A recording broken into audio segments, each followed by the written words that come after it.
For the last 3 years, my family has been working on a very important project, one that has the potential to change the world. We are developing an electric generator that will power a home without the need for fossil fuels.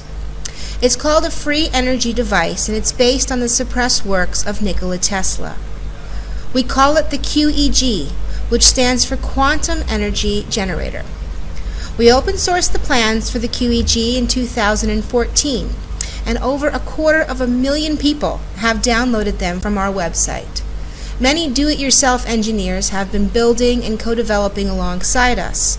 Currently, there are over 100 QEGs in over 40 countries, hidden away in people's garages and workshops, all of them waiting for the final stages of development. It also signifies the changeover of a 100-year-old power structure known as the energy industry. The power is back in the hands of the people, who can now build their own free energy devices and get off the grid forever. Can you imagine what it would have been like if someone videotaped Tesla's daily life and we were able to watch this today? This is why we decided to create the QEG Real World series. Each episode will be split into 2 parts. In the first part, we'll show you footage of the everyday lives of our family as we work on different aspects of this project. The second section will be a technical footage of us building a QEG from scratch.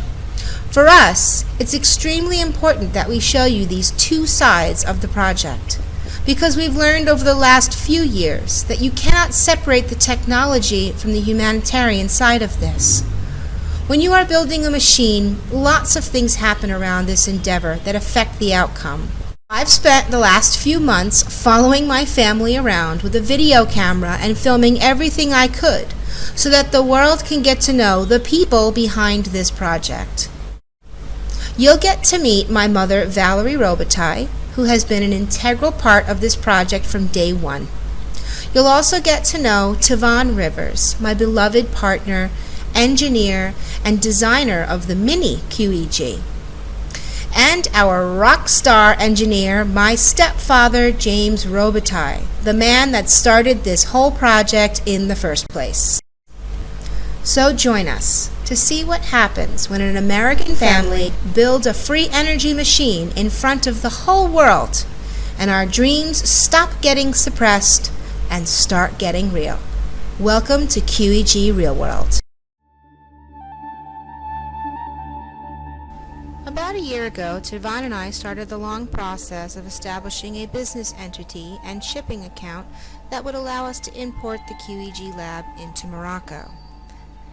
This involved a long, tedious process of paperwork and money and phone calls and more paperwork and more money and more phone calls and more paperwork and more money and more phone calls and paperwork and paperwork and paperwork. Okay, so this is how we do it. Everything has to be stamped in Morocco. So any form of paperwork has to be stamped with our business, official business stamp.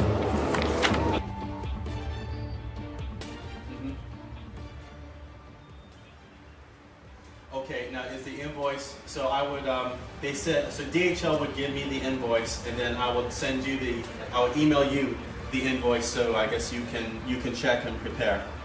And I have confirmed that I am on PortNet online. I was able to log in and fine, but I'm not sure what else to do other than to call you. Okay, very good. Thank you very much, Doctor.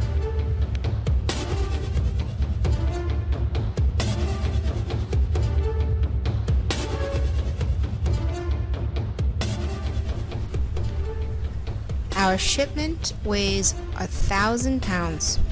It has the contents of our entire technology lab, including 2 QEG cores, the new bi-toroid transformer needed to complete the project, along with some personal items like clothing and health items. The shipment left Turelco in America and it took 3 days to get to Tangier in Morocco. As soon as it got here, we spent money on renting vans and cars to drive our entire team of people to go pick up our shipment. This included both of our humanitarian association partners, our translator, and our moving guys. We had all of our paperwork. We had everything.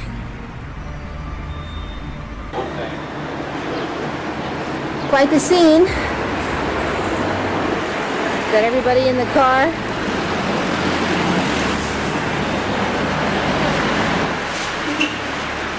How are you? There's Mom. Ready to go? Here we go.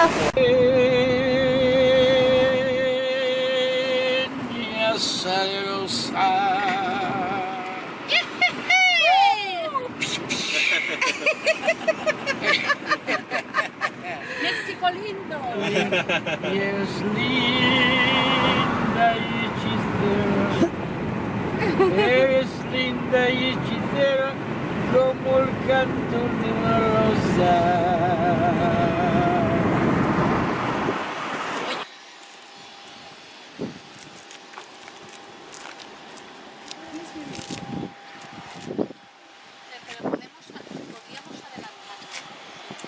Here we are, the ragtag bunch of rebels. Yes. We're here.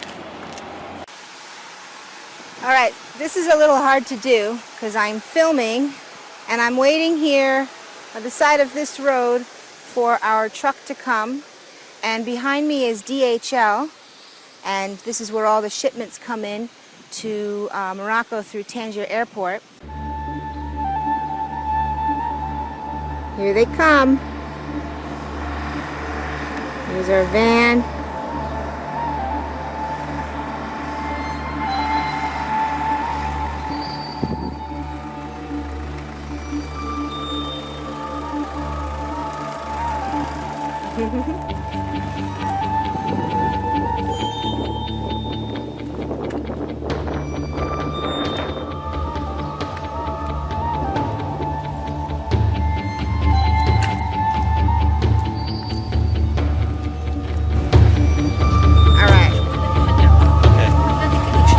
We have a bunch of our paperwork here.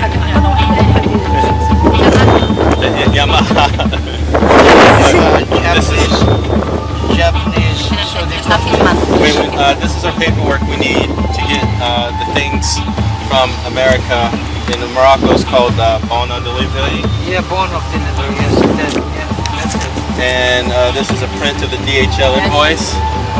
A print of the invoice from Morocco. These are where we got the core, and they're kind enough to ship a lot of the other items. And another DHL receipt. The price is 19,000. Yes.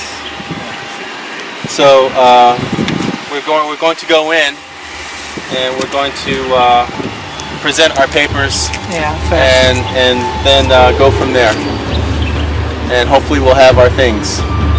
Hopefully, inshallah. Inshallah.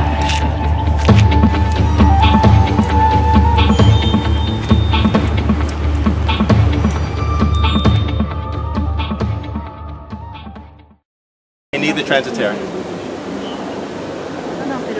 Yes, we have 3 or 4 friends that speak Arabic. Yes. Yes. Yes. Ahmed. Ahmed.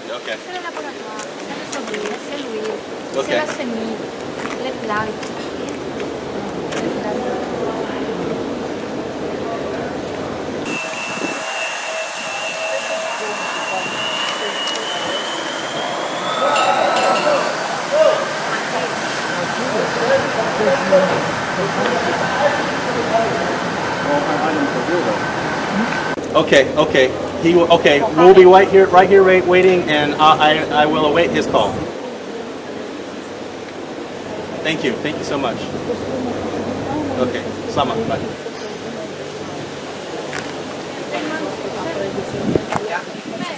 Yes. So Someone is going to call. He's the transitaire. He's in Tetuan. The boss in Casablanca is getting him to come here. He's going to call back on this phone, and he's going to want to speak to someone who speaks Arabic. ودابا احنا في الخزاين، احنا في مطار طنجة. أنا معك على الأقل نمشوا هذاك خايبنا So what happened? باش وقفنا على شي كاغيط في الحين كنجيبوه. Well, هذا at 2 o'clock in the afternoon, 2 hours from now, we're going to meet with someone that's going to look at our list of items that we wish to import and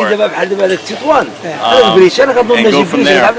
But it's noontime now, and I think it might be because it's Ramadan and it's scheduled after the prayer. Wow. هذا مازن هذا انت اللي باغا تقول لي شي خاصه بريشه Shutting down. لا Right. كان عنده السوبر ماركت And these two guys are really getting along here.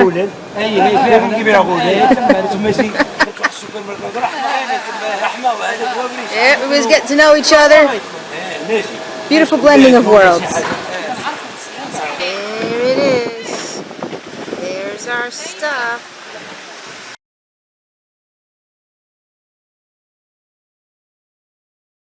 Association thing.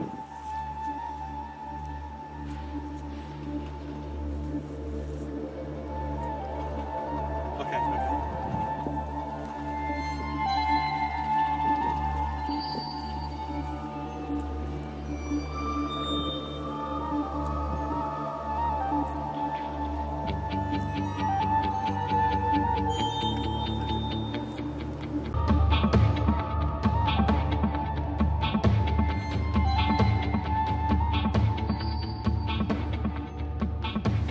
I can't even begin to start explaining what has happened.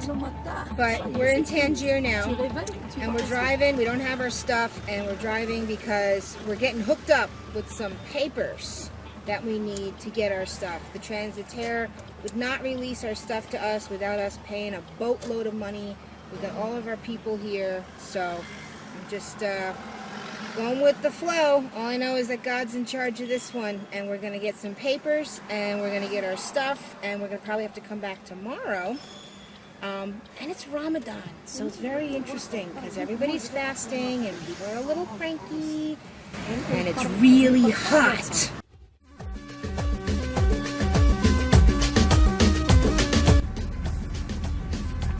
Take 2. And this is where we are now waiting for our shipment to be released. Forget the chicken. They're sitting on our stuff, waiting for it to be released. Association humanitaire.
Box is moving. Oh my god.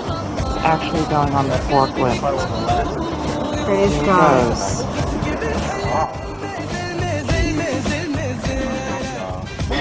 And there go the little boxes.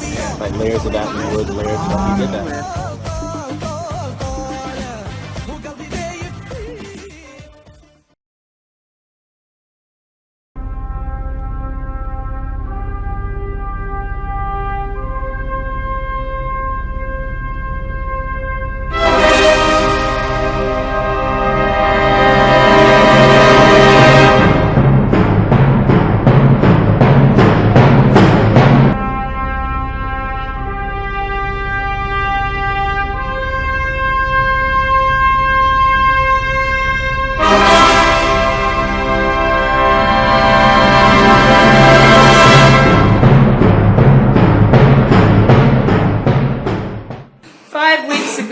had our stuff shipped here from Turelco, New Jersey.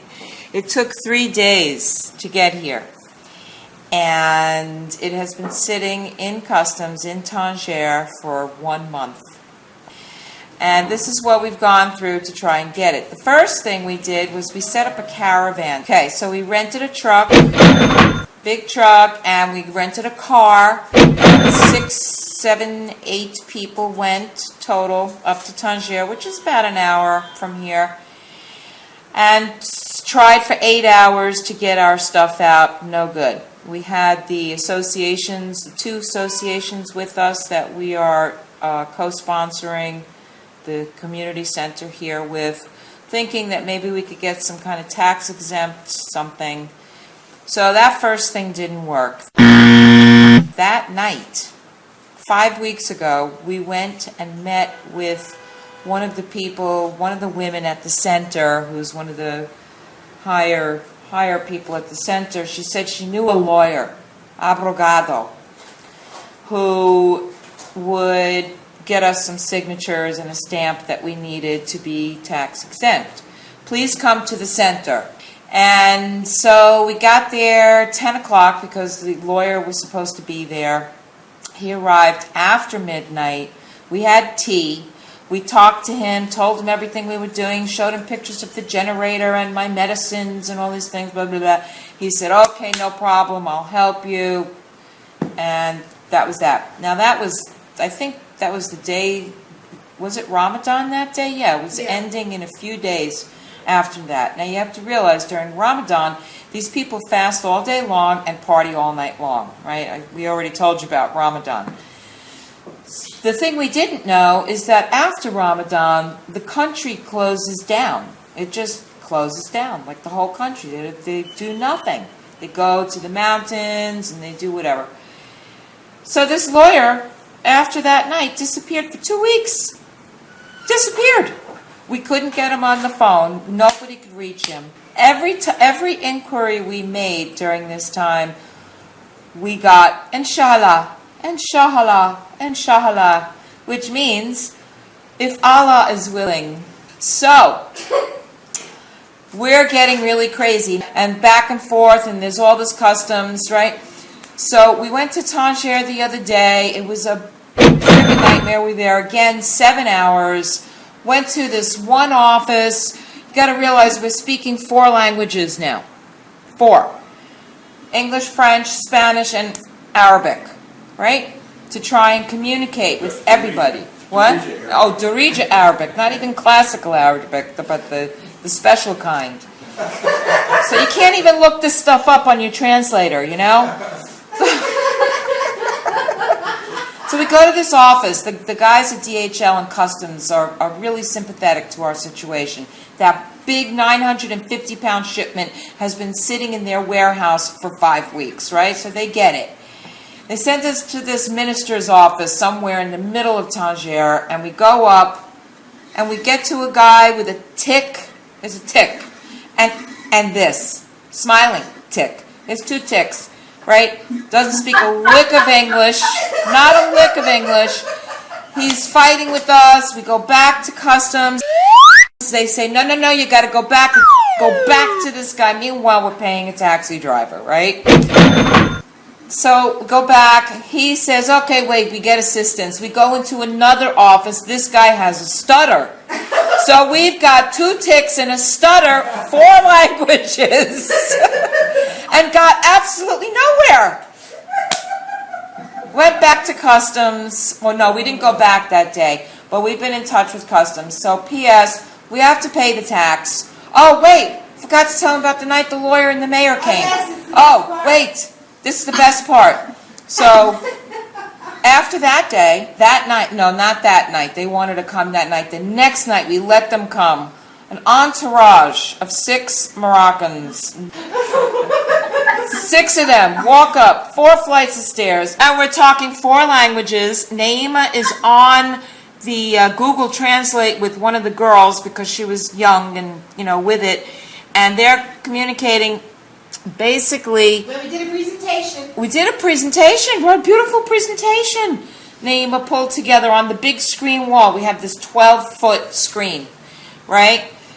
And they all went, ooh, and ah. Presentation, we showed them the generator. We told them who we are, why we're in Morocco, what we're trying to do here. Of course, they know about the community center that we've been paying for almost a year, right? And we showed them that, and we did this in 4 languages on the presentation, just to make sure. Yeah, she put it up in French, Spanish. I think you skipped Arabic. Okay, 3 languages. 3 languages. French, Spanish, and English in the presentation, and they all got the gist. And as soon as they saw what we had, their eyes got all big, and they were like, "Oh, let's take these guys for a ride."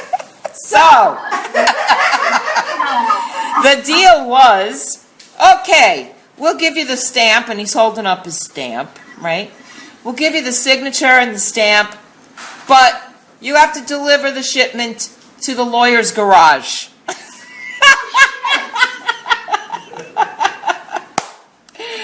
Right? So I was like, oh, forget it. Forget that, right?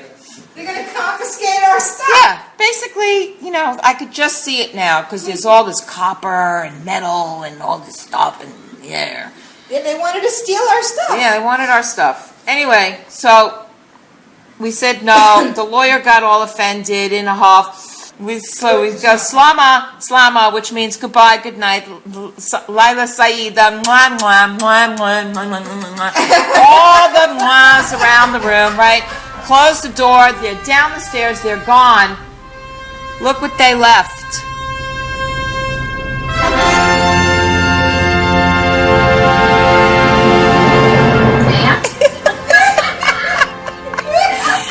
Valerie, this was 5 days ago. This guy left this. 5 days, hasn't come to get it. Is there anything in it? Is it the stamp? It's his stamp. It's his in signature. Arabic. It's his authority. signature. It's his authority. So stamp the document. No? He hasn't needed it in 5 days. He hasn't needed it in 5 days. If this was my stamp and I had to become a lawyer to get it, do you think I would have left? I would have gone back in the middle of the night. Let me ask you something. Have you stamped anything with it just to see? Oh, well, I know it's in Arabic, but... So anyway, the bottom line of this, the punchline here is we finally got the tax amount. We are going on Monday to pay the tax. Going on Monday, we're going to rent a car, we're going to go pay the tax, and hopefully we will have our shipment at our door.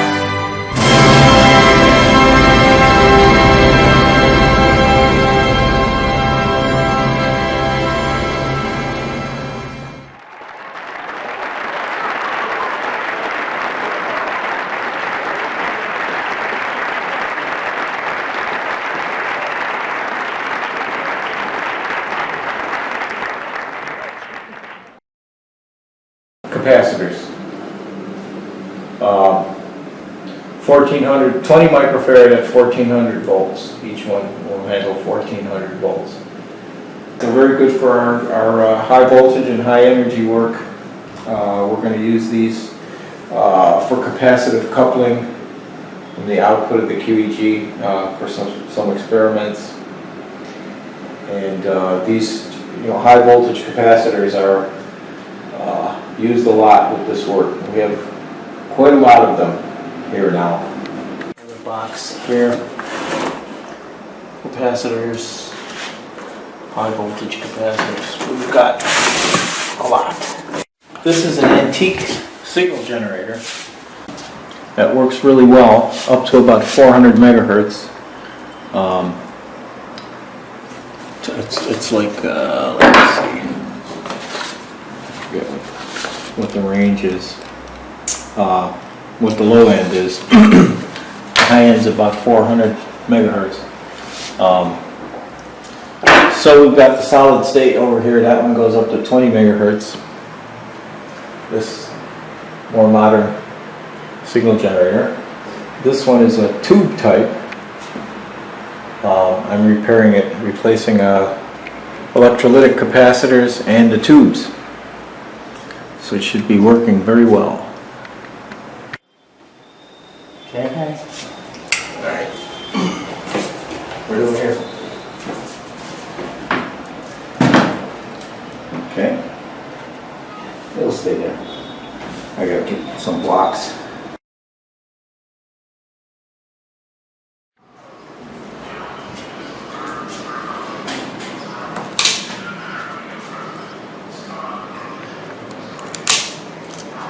So we are doing a little bit of preliminary mechanical things here. Before we put it together, we have to trim the mica plates back a little bit. Sometimes it just depends how the core was put together. Sometimes the mica plates stick out a little beyond the surface of the spacer blocks, so we have to make sure that's flush. If you don't trim that off, it's possible that when you put the end plates on, it could push the insulation plate over and shift its position, which would not be good. So we have to make sure that all these surfaces are flush, or the mica plate has to be behind the surface of the spacer block. So we have to do that on both cores, and then we can we have to also drill out the center hole on the end plates to accommodate the premium bearings that we just received.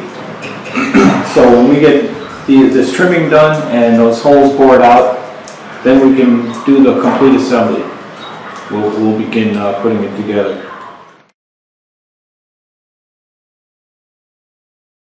There's several grades of material that you can use for end plates. The one that we used for the first build, we used FR4, which is the material that printed circuit boards are made out of. Half-inch thick FR4 is very strong and very machinable. It's a little bit heavy. This material is phenolic, and I think this is type LE, which is linen epoxy laminate. And this one is actually the lightest one. There's also type CE, which is cotton epoxy. I think this one is linen epoxy. You can see the cotton running through it, and it's sheets of linen interspersed with epoxy, and it's all pressed together under high pressure.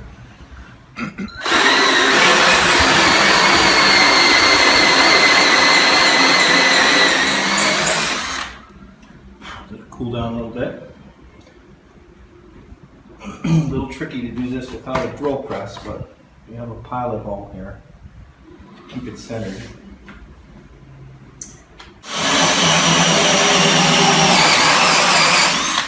There it is.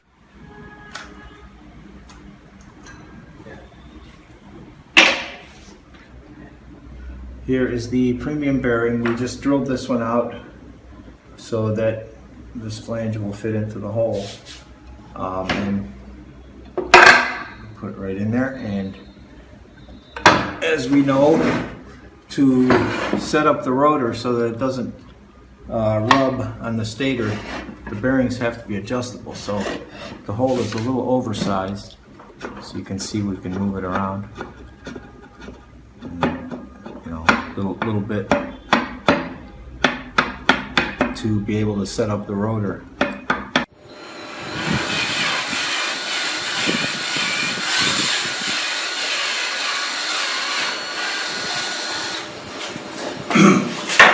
So you had to move the holes? You have to make them bigger. Make them bigger? Yeah, this hole has to be made larger, and new mounting holes. Okay. Uh-huh. And you're doing this without a drill press? Yes. Is everything working out all right? That's why it's taken 2 days. Yeah. Yeah, well, you gotta be careful, because, Yeah, you have to still make it accurate, even though we don't have a drill press, so. Making a small hole for our ground loop to come out of. We're gonna see if we can pick up some ground current, boost the secondary output. So that's for those wires.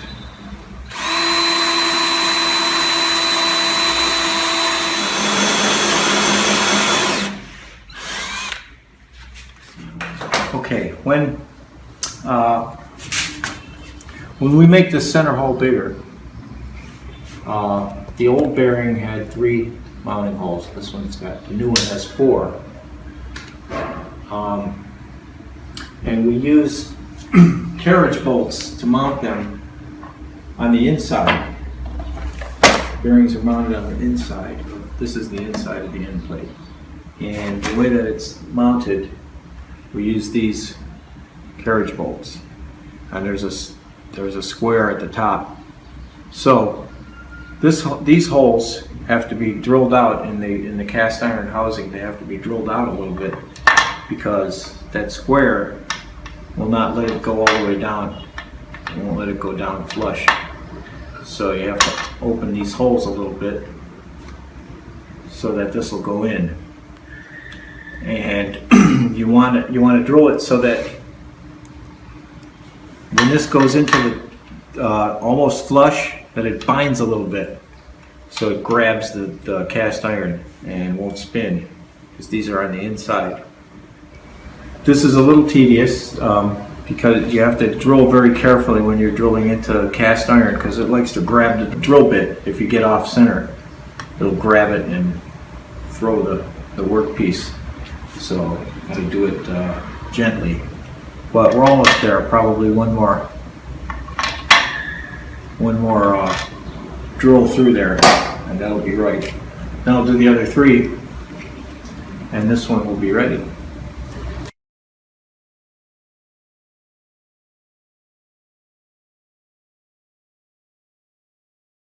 I have to go find my drawing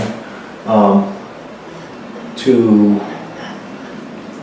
see how deep to put this shaft in. We actually specified an 11-inch shaft, but that's a minimum. It can be longer. There's really no reason why it couldn't be a little bit longer. A lot of people have been putting their bearings outside the end plates, which is okay. You can do it either way, it's inside or outside. And the shaft being a little longer, it's probably better for the bearings when they're outside. But this is a 12-inch shaft, not an 11-inch. So I got to go look at the drawing and see how deep it has to go in on the drive end.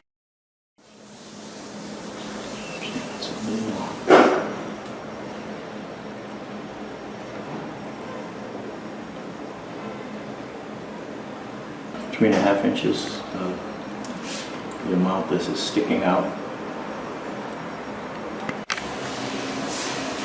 Okay, we are going to insert the shaft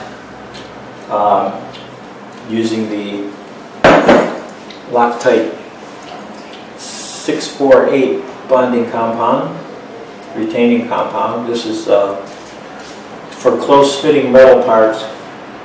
It's very strong. These days, many motors are put together with adhesive. A shaft is mounted to the rotor with adhesive. It's very strong. We haven't had any of them come loose. So I'm going to apply the activator here. A little more than I would normally because this is the 6-pole rotor. It has more mass. So I want to make sure it's very strong.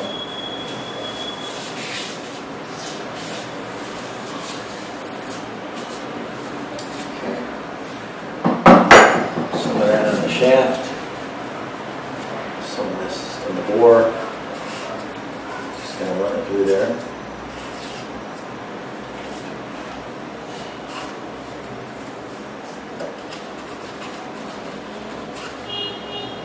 Make sure that's all prepped.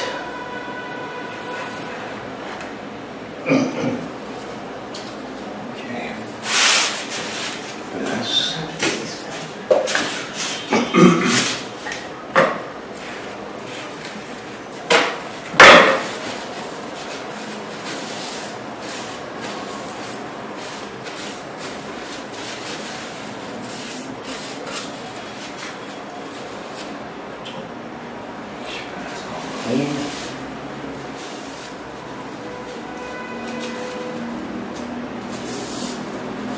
Yes, this is an experimental rotor that we We've heard, well, we know that Eklund, the shape and the steel, the laminations, the profile is actually patterned after the Eklinator. It looks much like the same lamination profile. Stationary armature generator 4, SAG 4, SAG 5. In all of his drawings, he had a 2-pole rotor and a 6-pole rotor. He was working with both. And that transferred to Brent, who also had both rotors. It's something that we wanted to try. But this is an experiment to see if we can extend the range of frequencies that we can work in. That's the reason we're working with this, because we can well, the same RPM that you would have, say 300 hertz with the 2-pole, that would be 900 hertz with the 6-pole at for the same RPM.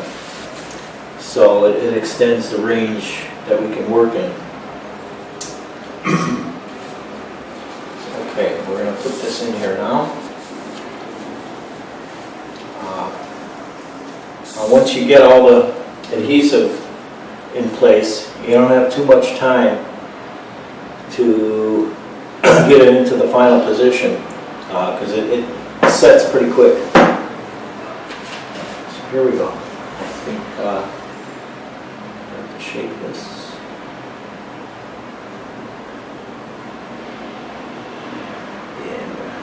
Shake it up a little bit. Doesn't look. See what it looks like.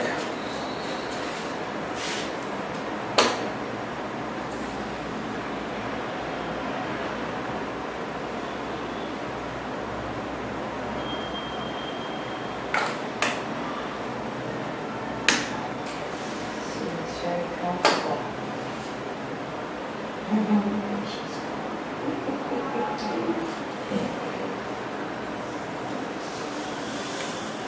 There we go.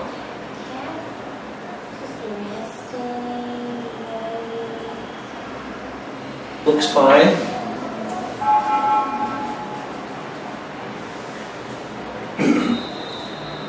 Alright, what we're going to do is put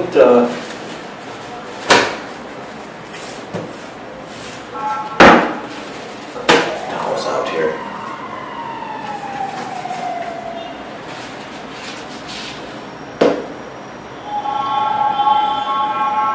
Kind of build up some adhesive around the rim here. Make a little puddle and let it drip down inside. Also going to add some. This is probably more adhesive than we're going to use on the 2-pole. Just want to make sure this is going to be very strong.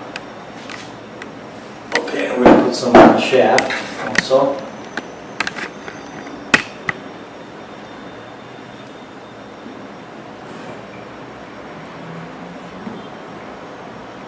Sure, there's plenty of that on there. And insert it with put a little bit more.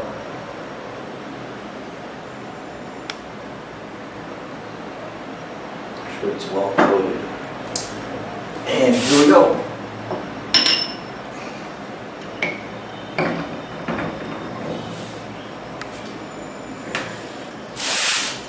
I'll put this in until I get to my 3.5-inch mark, which is right here. Take a little excess off. I can see.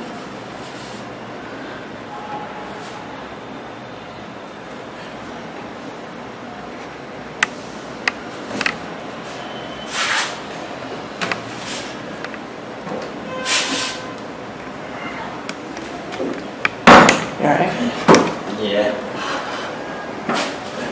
Groove is very sharp.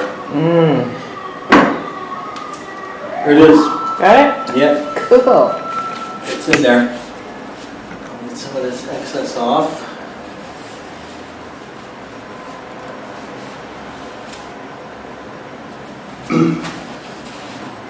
This is working very nicely. Let's put that stuff on there. And we'll give it about 10 minutes to set up. I'm going to put a little bit down inside the groove too, in the keyway.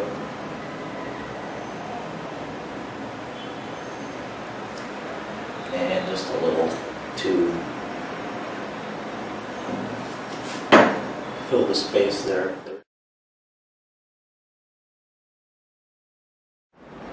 What are you doing, Javon? So I'm making a giant turn for the QEG, and it's going to be made of all these wires. I'm going to bundle them together so you can have this thick cable wrapped twice around the QEG.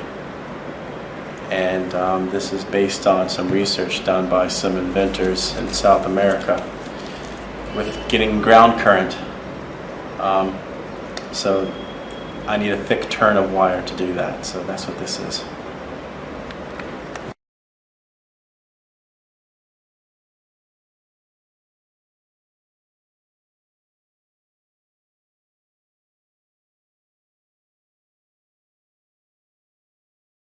Okay, we are going to install the rear end plate.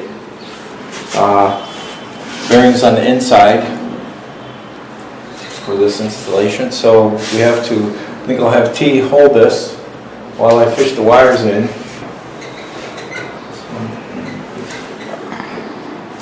Okay.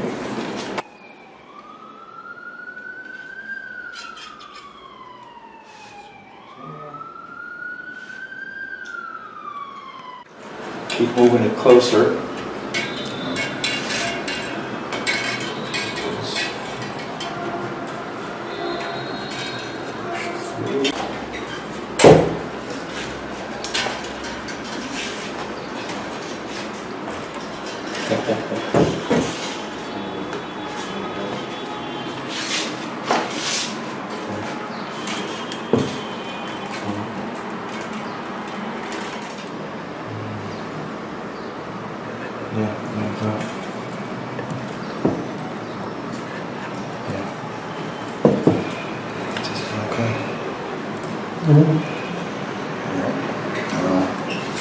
Nothing pinched or... Okay, that's good.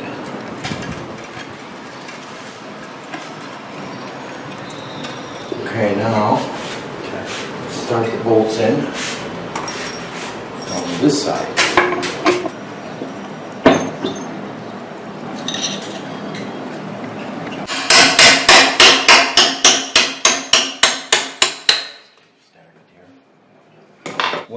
When I tap the bolts, the whole core moves a little bit because it's sliding on these shims. So we have to make sure it doesn't move too far.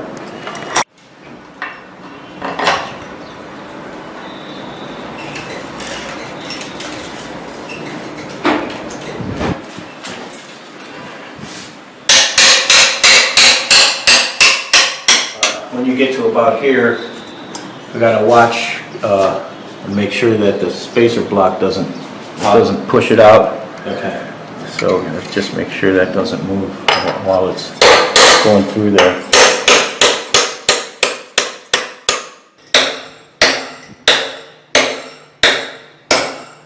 Yeah, these two are too tight. So I'm going to take them back out and drill the hole in the end plate slightly larger.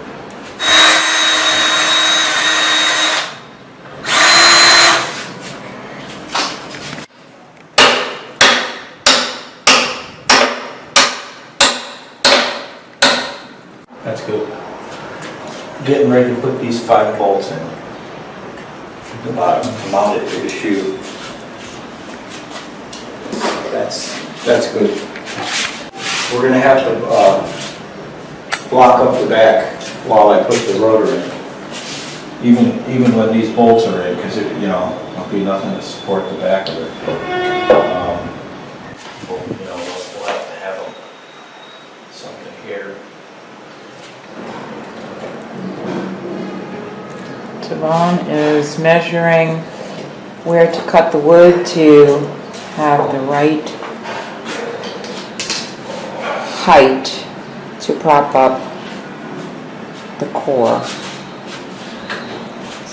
QEG is coming together beautifully. She's coming together. One end plate is on. So we have to block up the back so that it's level, like this. See, it's not level. It's just sitting there. Okay. Now it's properly spaced. The core is supported in the back here, so we can work with the end plate off, and we're going to insert the rotor as soon as I mount the 5 bolts to bolt this plate onto the shoe.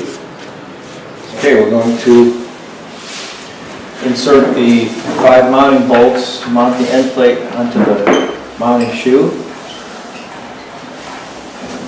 Get these 1mm. I got to make sure these are going in straight.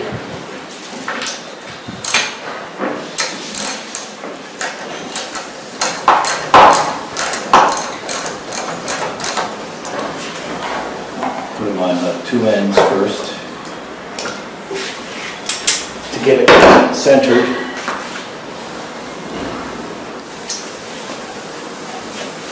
These are wood screws, big lag bolts, so I want to make sure that I get them started on the threads that are already in there. You can feel it when you've got it right. Just getting these bolts started, and then we'll tighten them up.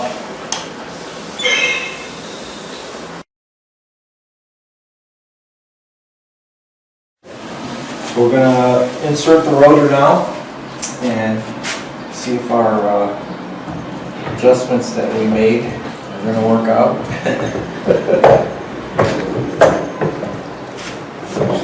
Pretty good.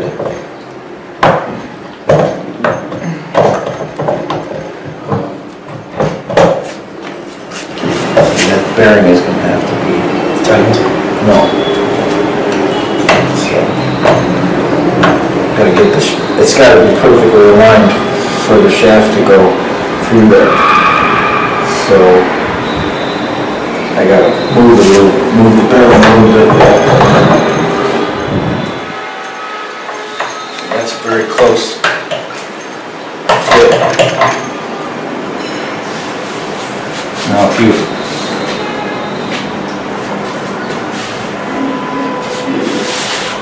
look look at it from here, it's pretty close.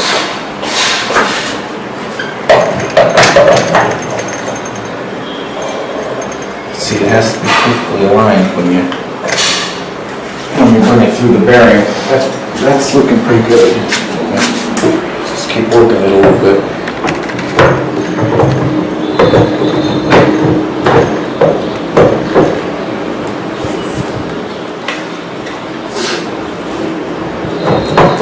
Can't really move the rotor much in position. Coax it a little bit. Just getting the shaft through the bearing, because you can't. There isn't any play to like with the 2-pole. You can shift it around and try to get it through, but this with the 6-pole, we don't have any play. They'll go in there. It's going to take a little play in here. You can't hammer this thing through. Well, it might take a little bit of that. It might take a little hammering.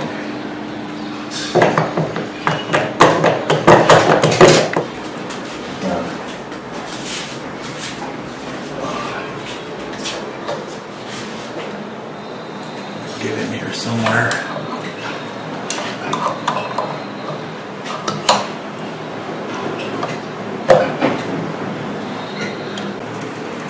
Now, Devon, if you can just kind of rock that back and forth while I'm trying to put this in.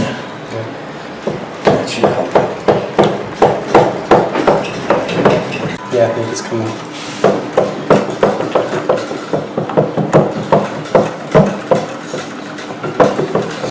There you go. Alright. And now I can probably tap it. Is it through? Yes, Okay. there. Yeah, I can tap it a little bit. Give me that rubber. Where did I put that? Yeah.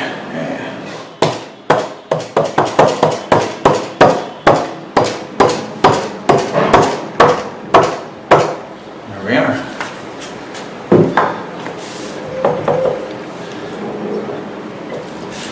It's in place. See where this bearing is sitting. Oh, that's pretty good.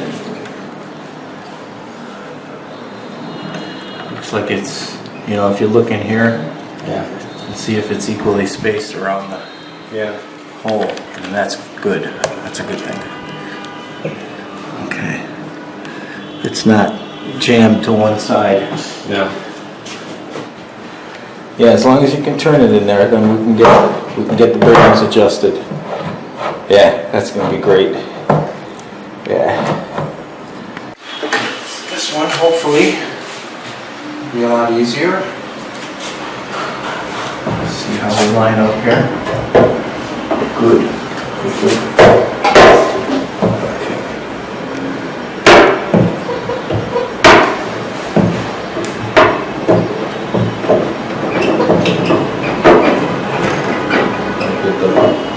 Wiggle just right. Actually, should have changed it now. Yeah, just raise it slightly. Just to get it up a little bit, so this isn't. Flush with Yeah. the base.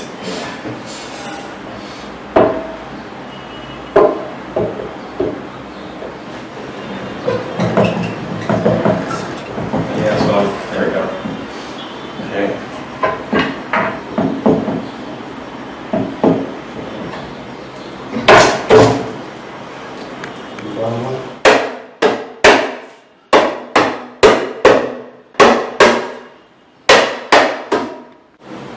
Just put them on snug, and I'll, make sure they're tightened down, but.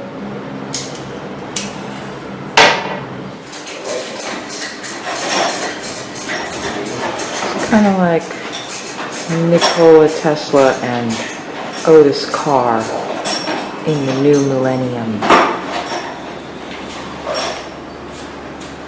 What was that? There is a possibility we might have to take this apart again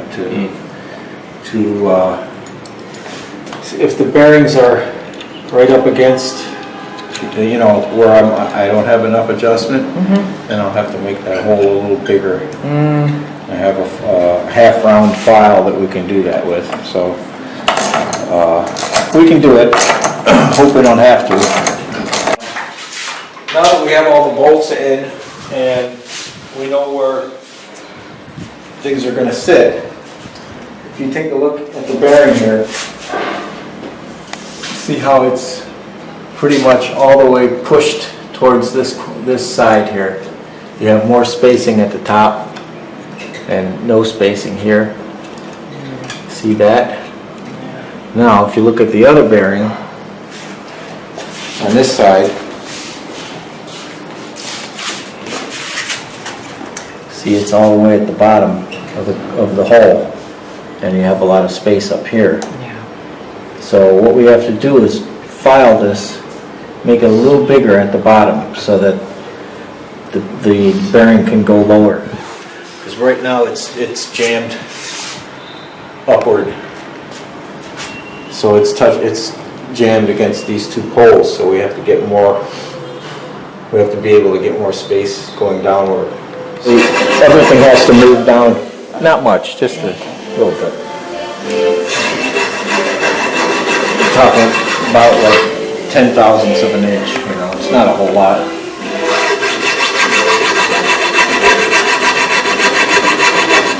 be able to slide around. Okay, putting it back in. Okay, that looks good. Let's see again. What we had to do here was stretch the hole a little bit towards the bottom. So I did that. So we have more room to move around now.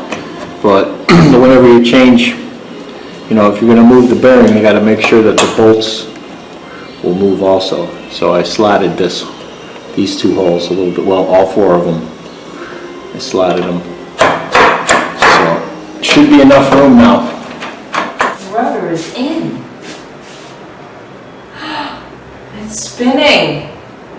My husband's a genius. Look at that. And 6-pole rotor. That thing's very heavy. Beautiful.